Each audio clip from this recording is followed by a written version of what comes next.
السلام علیکم بچوں، آپ سب خیریت سے ہیں؟ مجھے امید ہے بچوں آپ نے اپنا ہوم ورک تو کر لیا ہوگا۔ پچھلے ہوم ورک کے مقابلے میں بہت آسان سا ہوم ورک تھا اور صرف آپ کو جملہ لکھنے کے بعد یس اور نو پر نشان لگانا تھا۔ آج ہمارے پاس اس سبق کا سب سے دلچسپ حصہ شروع ہونے جا رہا ہے۔ سب سے دلچسپ حصہ کس نوعیت سے میں نے جو پڑھا اس کے مطابق جو چیز مجھے نظر آئیں، سبق میں جو اس کا اصل حاصل ہے وہ بالکل آخر میں جیسے دیا جاتا ہے یہاں پر دیا گیا ہے، اور اس میں ہمیں بہت ساری باتیں سیکھنے کے لیے حکمران کے لیے بھی ہیں اور عام طور پر بھی ہیں۔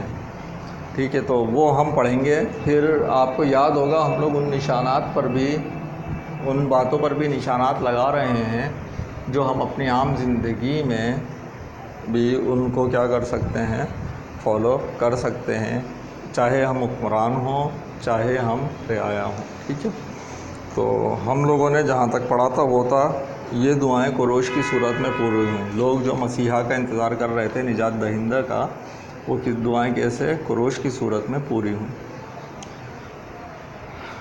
آخری حصہ اس سبق کا ہم پڑھ رہے ہیں جو صفحہ نمبر 49 پر ہے۔ کئی برس بعد قریش بڑا ہو چکا تھا۔ اس کے والد کمبوجیا فوت ہو چکے تھے۔ اب قریش ہی فارس کی چھوٹی سی ریاست کا حکمران تھا۔ اس کے انصاف اور رحم دلی کے چرچے ہونے لگے۔ پھر یوں ہوا کہ فارس اور مادیہ کے درمیان جنگ چھڑ گئی۔ قریش کا نانا اشتومیگو اب بھی مادیہ کا حکمران تھا، مگر بادشاہت میں کبھی کبھی رشتہ داری بھی کام نہیں آتی۔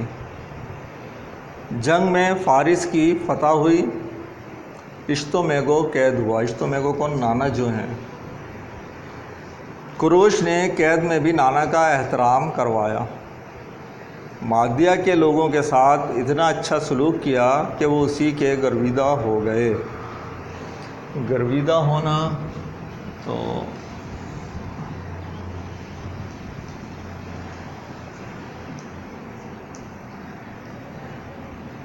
چاہنے والے ہونا، پسند کرنے والے ہونا، انہی کی محبت میں گرفتار ہو جانا کہ یہ شخص ہمارے ساتھ جتنا اچھا ہے اور کوئی ہو نہیں سکتا، تو کیا دیوانے ہو گئے ان کے۔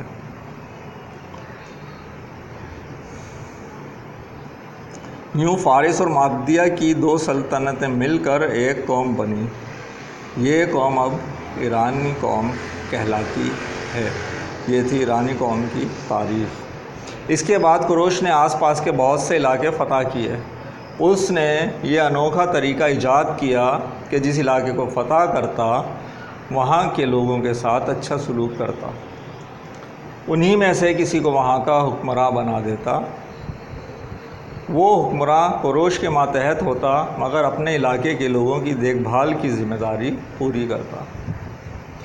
اس طرح قریش نے موجودہ ترکی، مشرق وسطیٰ، افغانستان اور وسطی ایشیا سمیت بہت سے علاقے فتح کیے۔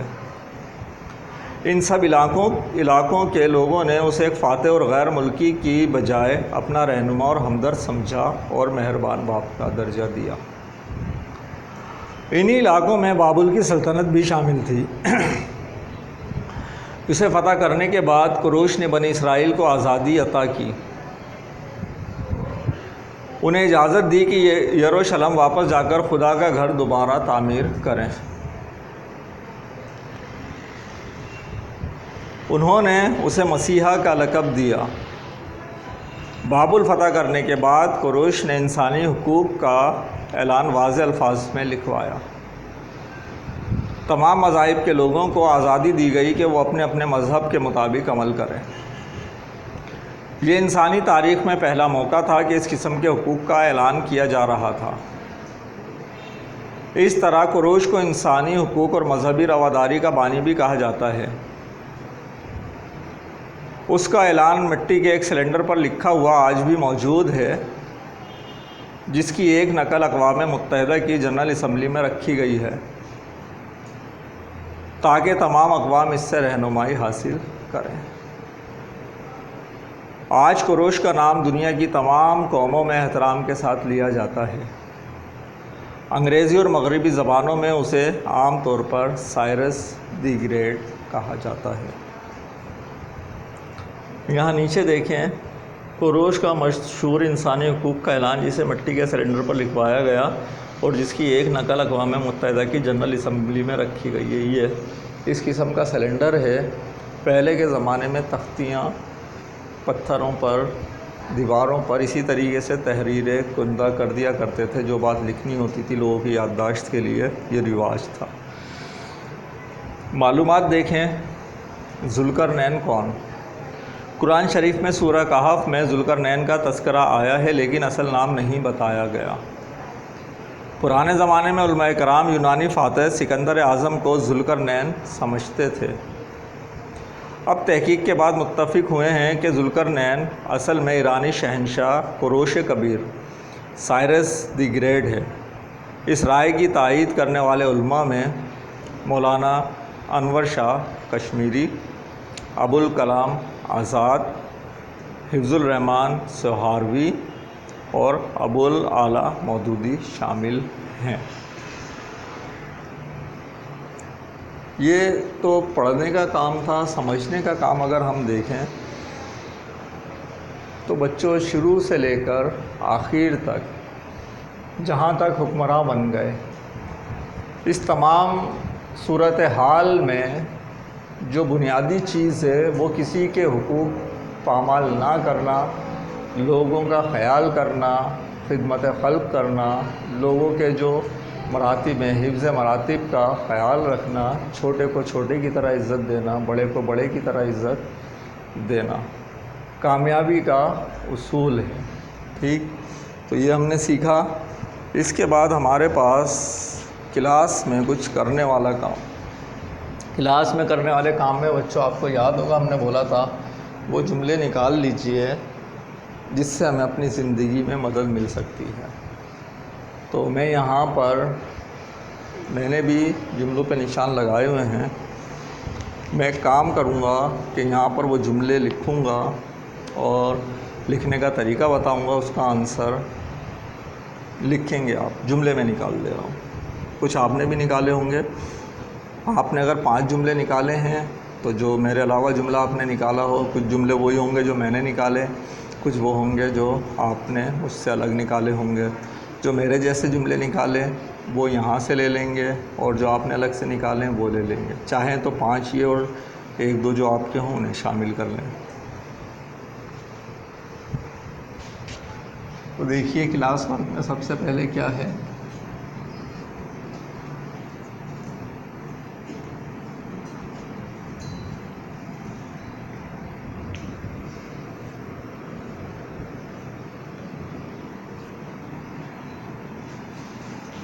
نکالے گئے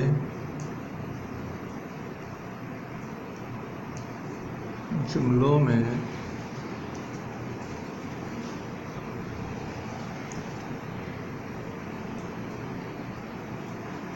قابل عمل بات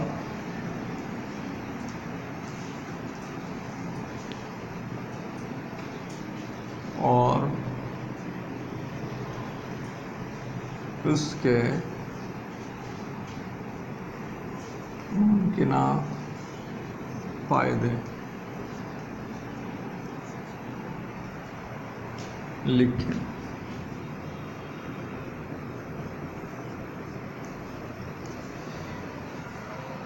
ٹھیک ہے بچوں، تو یہ ہم نے لکھ لیا۔ 5 باتیں ہم نے لکھنی ہیں کلاس ورک میں آج اور اس کی ممکنہ فائدے لکھنے ہیں۔ سب سے پہلے تو میں نمبر 1 پہ لکھ رہا ہوں،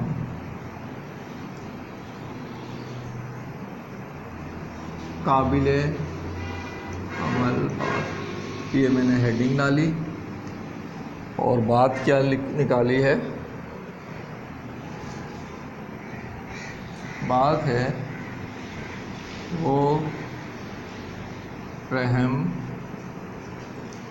کرنے کے لیے بےتاب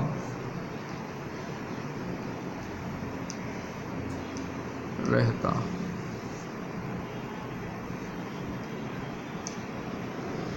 یہ بات نکالی ہے.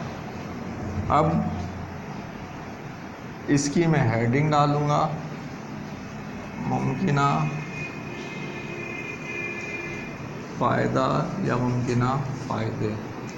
ہم ایک کے لیے لکھ رہے ہیں تو ممکنہ فائدہ، یا فائدے اگر ایک سے زیادہ لکھ رہے ہیں تو ممکنہ فائدے ہی کر لیں اس کو، کیونکہ ہو سکتا ہے آپ کسی میں یا ہر جملے میں 2 فائدے 3 فائدے لکھیں. اب یہ جو ممکنہ فائدے ہیں یہ یہاں پر آپ لکھیں گے. جیسے کہ اس کے لیے اگر میں دے دوں ایک مثال میں کہ رحم کرنے کی عادت پختہ ہوگی، انسانوں پر، جانوروں پر یا مخلوقات پر کیا ہوگا، رحم کرنے کی عادت ہم میں پیدا ہو جائے گی. یہ میرے کو اپنی زندگی میں قابل عمل بات لگتی ہے کہ میں بھی کیا رہوں، رحم کرنے کے لیے بےتاب رہوں. تو ایک بات یہ میں نے لکھ دی. اب میں صرف باتیں لکھ رہا ہوں، ٹھیک ہے، اور آپ ان کو، لیکن آپ ان کو کیا ایک بات لکھیں گے ایسے ہیڈنگ ڈال کر، پھر اسے کاپی کریں گے، پھر دوسری، پھر تیسری، چوتھی، 5ویں. تو سیدھا سے آپ یہ سمجھ لیجئے کہ 5 چھوٹے چھوٹے آپ کے پاس سوالات ہیں. ایک بات لکھ چکے، دوسری میں لکھ رہا ہوں.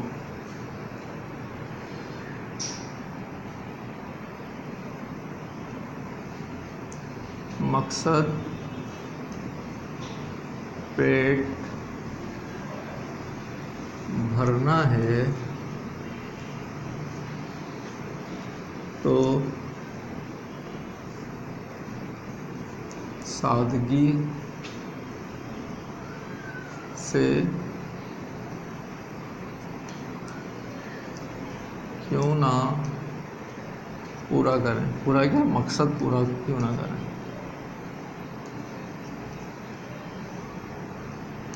ٹھیک ہے.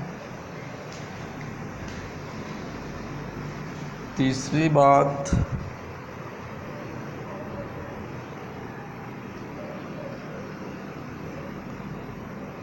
شہزادے نے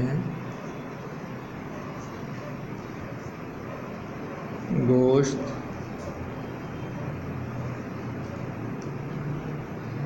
غریب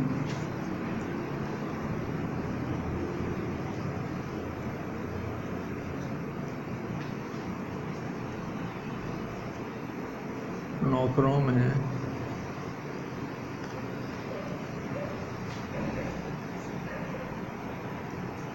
تقسیم کر دیا. چوتھی بات،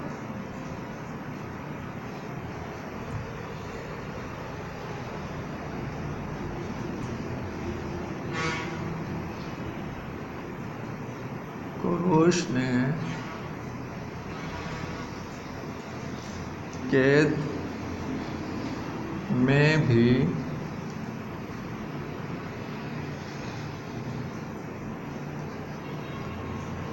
نانا کا احترام کروایا.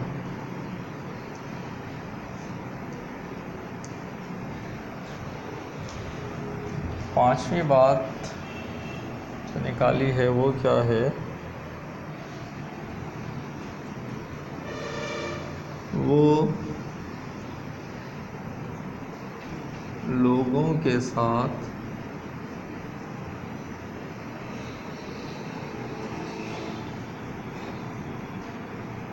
اچھا سلوک کرتا تھا.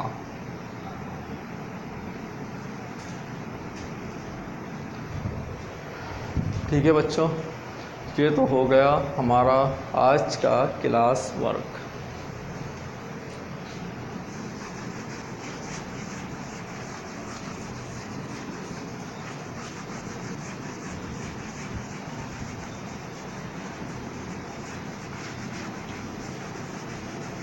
کلاس ورک کے بعد ہمارے پاس کرنے کے لیے اب ہوم ورک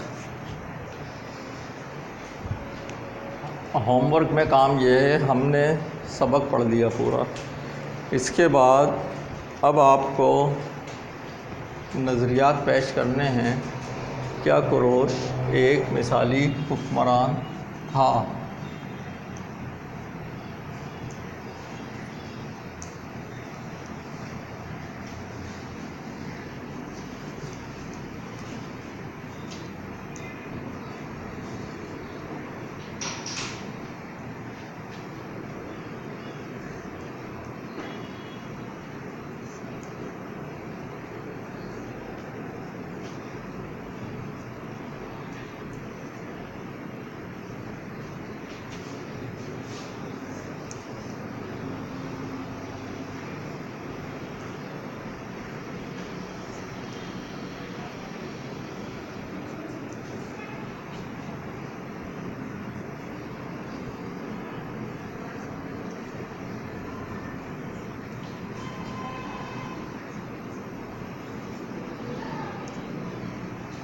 دیکھیں، کوروش مثالی حکمران تو تھا، ہم نے پڑھا کن چیزوں کی بنا پر مثالی حکمران تھا، وہ آپ لیں گے اور یہاں پر بیان کریں گے کہ جی ہاں کوروش ایک مثالی حکمران تھا کیونکہ۔ اب کیونکہ کے بعد جو آپ لکھیں گے اس کی وجوہات کہ اس نے کیا کیا کام ایسے کیے جو کہ ایک مثالی حکمران کو کرنا چاہیے۔ ٹھیک ہے بچوں، یہ ہمارا تھا 8واں سبق جو آج کے لیکچر میں ہم نے مکمل کیا، اور اس کا کام بھی ہمارا مکمل ہو چکا ہے۔ انشاءاللہ اگلے لیکچر کے ساتھ آپ سے ملاقات ہوگی۔ اللہ حافظ۔